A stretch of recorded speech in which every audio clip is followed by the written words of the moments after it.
तो दोस्तों एमएलसी यानी कि विधान परिषद, इसकी जड़ें तो दोस्तों आजादी से बहुत पहले की है। यह बात साल 1861 की है जब ब्रिटिश सरकार ने इंडियन काउंसिल एक्ट बनाया था। इसी कानून के द्वारा भारत में पहले कुछ प्रांतों में एमएलसी यानी कि मेंबर ऑफ लेजिस्लेटिव काउंसिल यानी कि विधान परिषद की शुरुआत हुई थी। और उसी समय कुछ प्रांत यानी कि भारत के कुछ राज्य जैसे बंगाल, मद्रास, बॉम्बे, बिहार आदि कई राज्यों में ये एमएलसी वोटिंग का चुनाव यानी कि विधान परिषद बनी। लेकिन तब इन परिषद में जनता का कोई वोट नहीं चलता। इसमें जो सदस्य होते थे वह गवर्नर जनरल या गवर्नर खुद नामित करते थे।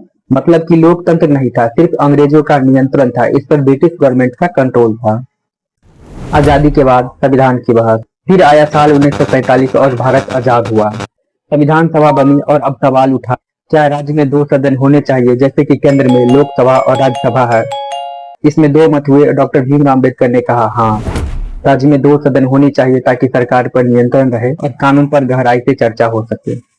वहीं बैठे कुछ नेता ने कहा दो सदन होने से खर्चा बढ़ेगी और कानून प्रक्रिया में बहुत धीमी हो जाएगी। आखिरकार संविधान सभा की तरफ से एक निर्णय लिया गया कि भारत के हर राज्य चाहे तो विधान परिषद बना सकता है और वो चाहे तो विधान परिषद खत्म कर सकता है। एमएलसी का प्रावधान आर्टिकल 196। फिर आया संविधान सभा का अनुच्छेद 169 जो कहता है किसी राज्य में विधान परिषद बनाई जा सकती है या खत्म की जा सकती है यदि राज्य की विधानसभा इसके लिए प्रस्ताव पारित करे और संसद इसे मंजूरी दे। यानी कि विधान परिषद बनाने के लिए दो सदनों की मंजूरी जरूरी होगी, पहला राज्य विधानसभा की और दूसरा पार्लियामेंट की यानी कि संसद।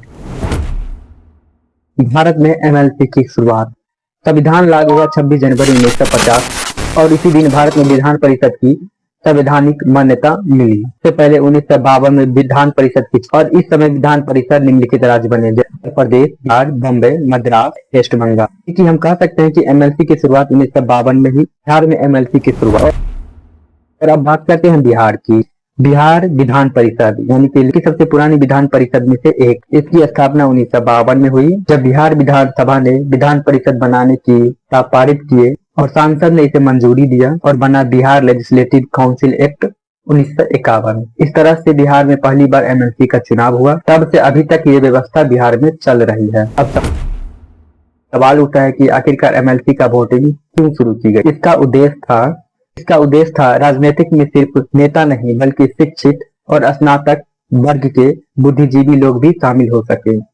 विधान परिषद के कामों को रिव्यू करे यानी कि समीक्षा करे। कानून बनाने में अनुभवी और ज्ञानी लोगों का भी योगदान हो और लोकतंत्र को और गहराई और संतुलन दिया जा सके। अब बात करते हैं आखिरकार एमएलसी का चुनाव कैसे होता है। एमएलसी को आम जनता सीधे नहीं चुनती है बल्कि अप्रत्यक्ष चुनाव यानी कि इनडायरेक्ट इलेक्शन से चुने जाते हैं और इनके वोटर अलग अलग वर्गों से आते हैं जैसे कि स्थानीय प्राधिकारी निर्वाचित क्षेत्र जिसमें शामिल होते हैं वोटर के रूप में नगर पालिका, पंचायत और जिला परिषद के सदस्य। उसके बाद आता है शिक्षित निर्वाचित क्षेत्र जिसमें शामिल होता है स्कूल और कॉलेज के टीचर और स्नातक डिग्री वाले व्यक्ति।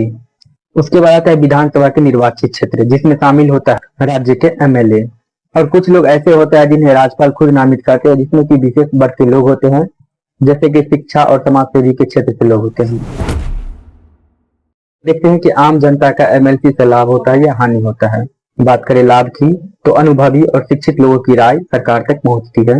विधानसभा में बनी कानूनों को समीक्षा होता है यानी कि रिव्यू करते हैं। लोकतंत्र में और गहराई आती है। और बात करें हानि की तो दो सदन होने से सरकारी खर्चा बढ़ जाता है। सत्ताधारी पक्ष इसका राजनीतिक फायदा उठा लेता है। जनता का सीधा नियंत्रण नहीं होता है क्योंकि इसमें आम लोग वोट नहीं देते हैं।